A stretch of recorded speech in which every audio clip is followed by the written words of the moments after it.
Hi, I'm Rick, and you are watching Running with Spoons, and this week we've got a few disasters we have to recover from, including the fact that it's frickin' cold here. Okay, let me explain the disaster part that is, not the cold. That should be kind of self-explanatory. We took the bus. We took the bus out for its initial journey yesterday. We haven't driven this thing before, ever. Here, let me just take you a tour. We rattled everything off of this bus, and we got to put a lot of stuff back. We didn't even get out of the driveway before, well, all of this happened. Well, you'll notice, by the way, mine is secure, but everything Nikki had here just completely fell apart. It just bounced, things went flying. Tiles just started popping off the off the wall as we were driving.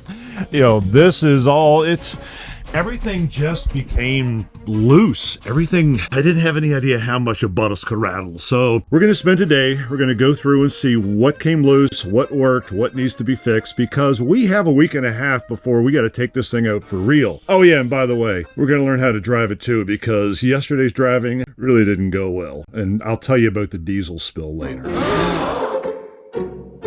Okay, let the inspection begin. What I need to peek at under here is that is the gray water tank. And well, before we get into that, you probably have questions. You're probably wondering why I didn't take you with me on our road trip yesterday.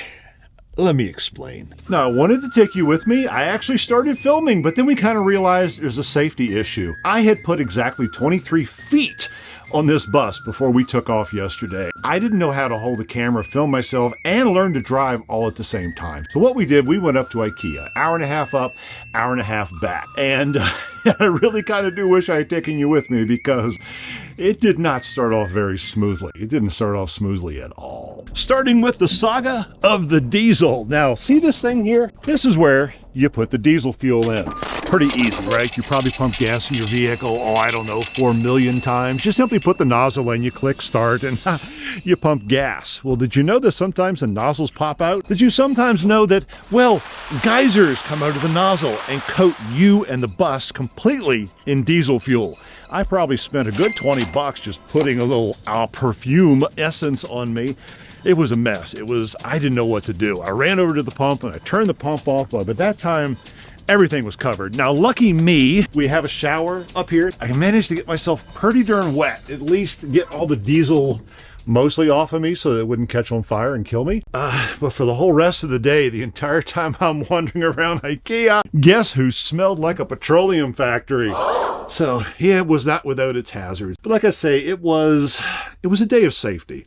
We are going to go show you how we're going to learn to drive the bus, because little small roads, highway drive, it was terrifying. This bus is so huge, and I've never driven anything like it for that length of time. So we got to do some more practicing. Anyway, let's get back to seeing what we rattled apart.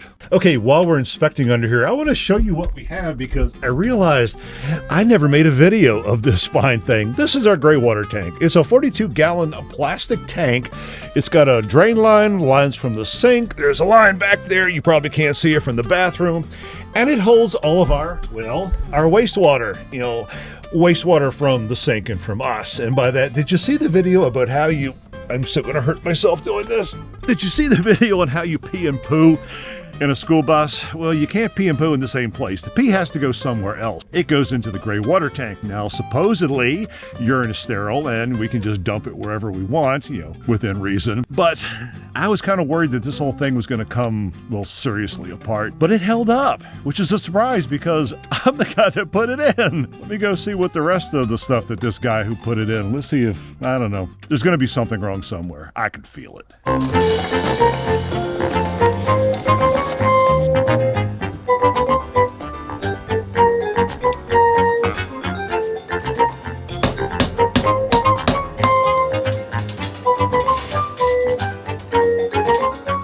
About this list here, we found a whole bunch of things that we indeed rattled off, broke, or otherwise damaged. Now, some of these things we've already fixed. Some of them, well, we still have yet to go. Some of them were, well, complete failures on my part because they really weren't broken. But I'll leave something in the comments to kind of describe that, because I'm too embarrassed to tell you right now.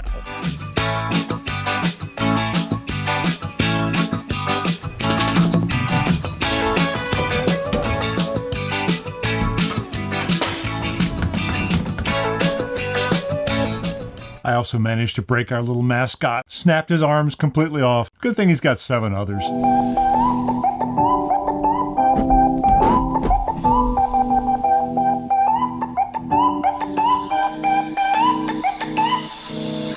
Ah, Starlink. I was going to do a whole video on this one, but let me give you the Reader's Digest version. The way Starlink RV works is you have an antenna, like that thing up there, and then you have a router inside the bus, and you connect the two with a proprietary cable, and voila, Elon Musk gives you internet. The problem is that antenna is outside. The router is inside. How do you get a cable from the outside to the inside without, I don't know, leaving a window open? So this was a problem that has been perplexing me for a long time. I don't want to leave a window open. I don't want to leave a door cracked. I want to be able to plug something into the side of the bus and have it just connect to the router. You can't do that. Proprietary plug and all that. Thank you so much, SpaceX or whoever gave me this thing. What I wound up doing was cutting a giant hole into the back of the bus with this little pass-through. So basically I hang, and let me go show you. I put the antenna over there on top of a big Harbor Freight pole, and it actually goes up a whole 24 feet, I believe. You run the cable through here, you go inside, you plug it into the router, and voila, you have internet. Now, can you drive with it up? No, you can't. You'll notice right now that it is actually attached to a play set. Normally, I attach it to the side of the bus where the handle is, which means you can't drive with it. Every time you park, you set up the antenna. It only takes about 5 minutes, but that's the best that I can do. I can't think of another way of getting Starlink RV to work. Now, does it work? Yeah, we're out here in the middle of, well, nowhere with roosters crowing, and we get pretty decent reception, so I'm hopeful as we travel. But still, there's a bit of a setup, and that part I'm still trying to figure out.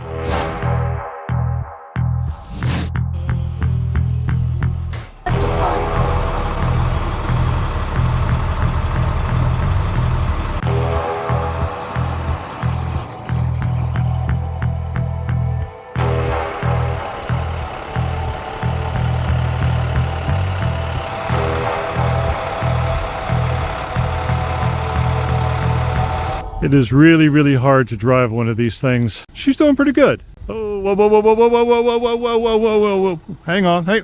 Having said that, she just took out a curb. I don't know who's more nervous. Oh, please don't hit anything. She's doing okay. The wheelbase is just, you don't know where your rear wheels are much of the time.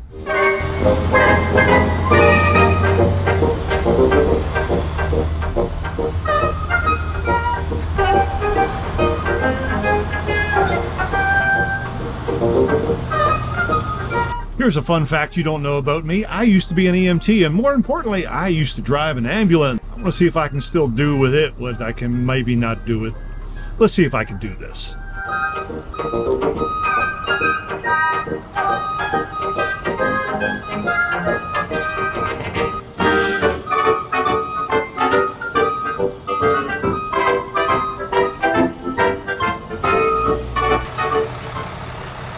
I didn't hit anything.